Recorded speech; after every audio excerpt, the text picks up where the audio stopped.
This is LiveWell Talk on head and neck cancer. I'm Dr. Dustin Arnold, Chief Medical Officer at UnityPoint Health, St. Luke's Hospital. While many of us will be celebrating Fresh Celery Month in April, there's also another awareness month, and that's April's Head and Neck Cancer Awareness. Joining me today to discuss this topic is Dr. Ryan Dempewolf from Physicians Clinic of Iowa, Ear, Nose, and Throat to discuss risk factors, signs, symptoms, and more regarding head and neck cancer. Dr. Dempewolf, welcome to the podcast.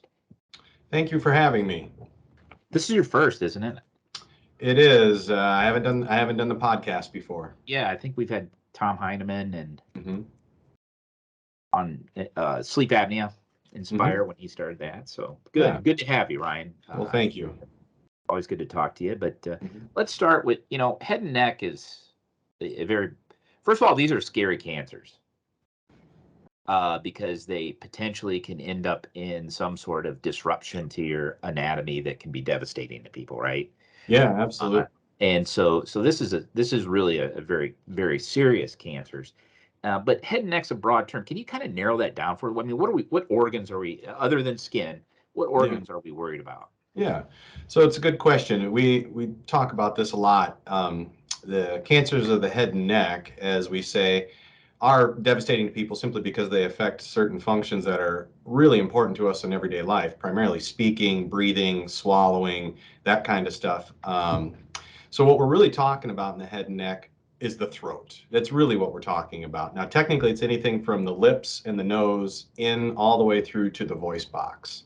But most people refer to the throat as the stuff behind your tongue. It's really the part of the body you can't necessarily see great by just looking in the mouth. But that's where we talk a lot about that. One of the big things people read about with celebrities and stuff, where we get asked a lot about is swallowing cancer, the esophageal cancer. They read about Michael Douglas, or they read about somebody else out there who's had, issues. Now that's a little bit lower for what we do. We don't actually go down into the chest where that esophagus is, but basically everything in the back, behind the tongue to the voice box. Okay.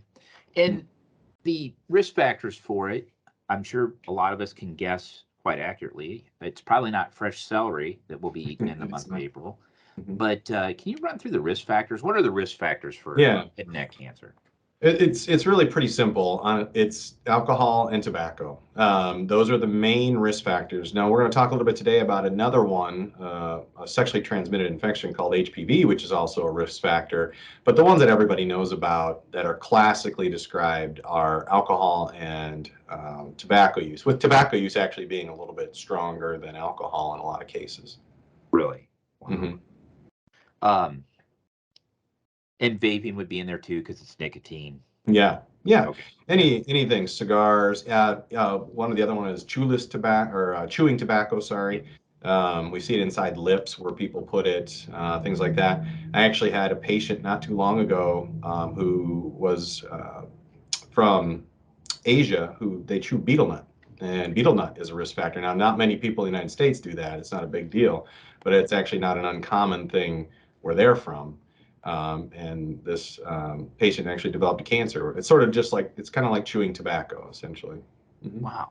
I had never heard of that. Now, you talked about human papillomavirus. You said sexually transmitted disease, which there's vaccines for. And so tell us about that. How does that cause a head and neck cancer?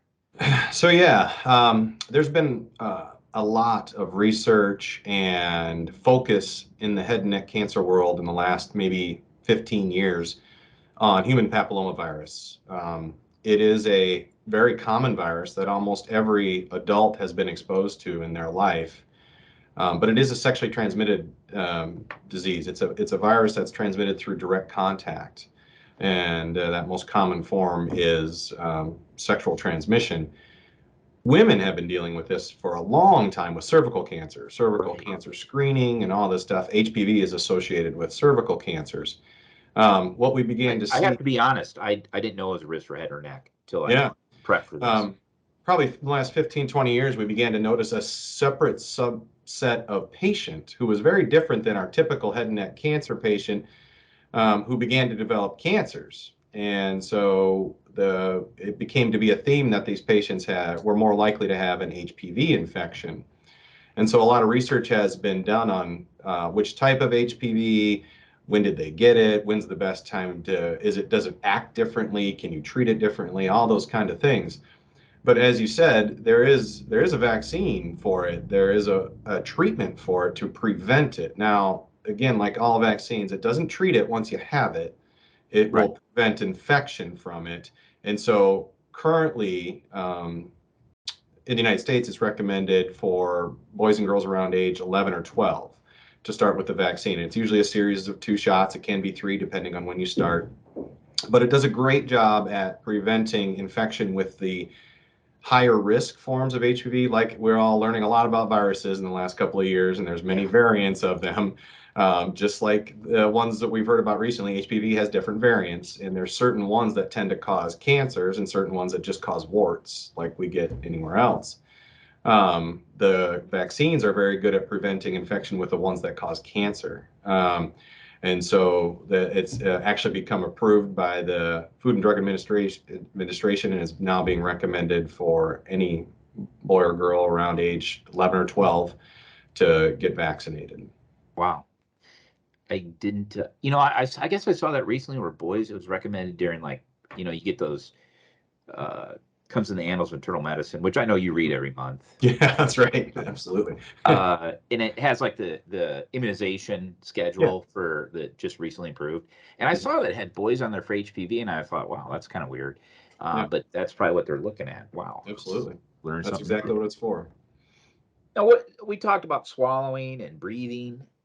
So I imagine some of the presenting symptoms or a sign or symptom of head or neck cancer or throat cancer, if you will, is trouble swallowing and breathing, correct? Absolutely. Anything from a bump in the neck to change in your voice that lasts longer than 2 weeks, difficulty swallowing that lasts longer than just a few days. Certainly, some people will notice actual bumps in their mouth or in their throat, but that's actually not super common. It's usually some sort of bump in the neck or some sort of change in those things that we have to use every day, our voice and our breathing. And so. And I know also that your relationship with the Helen G. Cancer Community Center is very solid. You've demonstrated a leadership role there, not only in just cancer, but particularly thyroid surgeries as well. I know I've sent you patients. But so what are some screening processes that can take place? Yeah. And so screening honestly takes place actually a lot of times at the primary care office or the dentist's office, somebody who's looking in your mouth or your throat and looking for something if they see a white spot or a bump or a lump, and then they'll end up getting sent to us. Through the Helen G. Nassif Cancer Center, they actually do a good job of that when they basically see that oncologists see anybody. If they see something, even if they're not there for their head and neck cancer, they're there for something else, they'll get sent up. Now, in ENT, when you come see us, it's basically a full head and neck exam. We're going to look in your nose, we're going to look in your mouth, probably a little bit more aggressively than you may have had done before, potentially putting our fingers in there, feeling underneath your tongue, around the sides, and then maybe even using a scope that goes through your nose to take a look at your throat. This scoping process has revolutionized ENT and the identification of head and neck cancers since it came out probably 35, 40 years ago.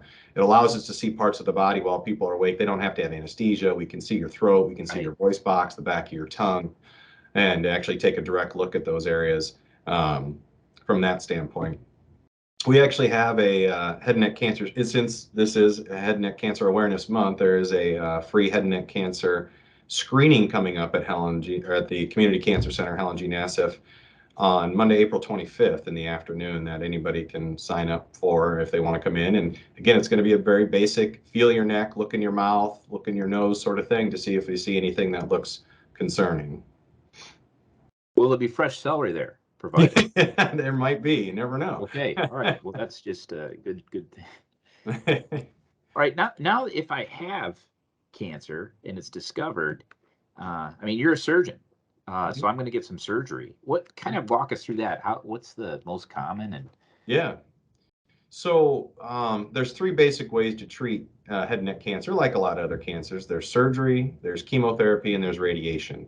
Now, in the head and neck, there are certain areas that are more amenable to chemotherapy and radiation because, again, some of the functions of what we deal with are so vital to everyday life in people, and it's very personal, your voice and your swallowing and eating and all that stuff. So any surgery that would potentially interrupt those has led to a lot of patients choosing not to do surgical therapy that would theoretically interrupt those functions. And so radiation and chemotherapy have become very prominent in our field. So we work closely with the hem-onc doctors and the radiation oncologists to sort of decide what's best for the patient. As far as surgery goes, thankfully, in the mouth, the lips, the tongue, the cheek, the floor of the mouth, that's all primarily surgical. We can put someone to sleep and cut it out and check the edges, the margins, make sure we got all the way around it, and then have them tell us, the pathologist tell us whether it's in nerves or if it's in muscle or it's going into blood vessels, things like that, and then even get further treatment after surgery if necessary. A lot of times we have to take out lymph nodes in the neck. The first place that head and neck cancer tends to spread to is the neck lymph nodes. And so common surgery is to take out some of those lymph nodes to see if it's spread, because that changes treatment plans and prognosis. And so we might do that. It just sort of depends on where it is. But when you start talking about the back of the tongue or big cancers around the voice box, a lot of people will choose chemotherapy and radiation because they feel it's going to give them a better chance to continue to speak or swallow better rather than having the surgery that disrupts that. Yeah. Yeah, my father-in-law had a head and neck and had radiation, and still the taste buds are 2 years later still recovering, let's say. Correct. I mean, it has improved. Yeah, but everything has its side effects, as you know, and so there's no, unfortunately, with cancer, there's no free ride. Nothing is perfect, but yeah, it's just going through that discussion about what's most likely to happen, which way do you want to go, sort of thing. So, in summary, to prevent head or neck cancers, obviously reduce for skin, avoid sun exposure, of course. Correct. But curtail smoking and alcohol. Absolutely. The biggest thing anybody can do is cut down on alcohol and tobacco use specifically for sure, in any form of tobacco, whether it's smoking, whether it's chewing, whether it's vaping, it doesn't matter, cigars. I mean, all of those carry at least some risk of developing cancers. What I tell people with smoking, it's maybe sounds a bit harsh at times, but it's very true to the patients. As I tell them, is that if you smoke and you don't stop, you will eventually have a cancer. It's just a matter of whether we find it before something else happens. Before you die, yeah. Before you die. We're going to find it will happen. It's just a matter of if something else takes place first. And so, yes, cutting back on those things. And then, of course, the HPV vaccines for young people. HPV-related head and neck cancer is completely avoidable, 100% avoidable. And these vaccines do a good job of decreasing infection. Now, again, you have to get it when you're young. That's why it's not recommended after the age of 26, because almost all adults have already been exposed to it. And the vaccines don't take it away once you've already had it. They just help prevent you from getting it in the first place. And so the vaccines can be very helpful, especially because these HPV-related cancers are very different. These are usually young people. The average age is at least a decade younger than our traditional smoker-drinker population, and they don't have any of those risk factors. They don't have smoking or drinking. They all of a sudden they're sad stories because it's a 38 or 45-year-old person who is very, very healthy otherwise and doesn't have any problems, who develops a tonsil cancer or a tongue cancer or something like that. So the other way to avoid these things is through that HPV vaccine. That's great advice, and something new I did not understand. Well, we always ask the guest why they chose their specific specialty. Mm-hmm.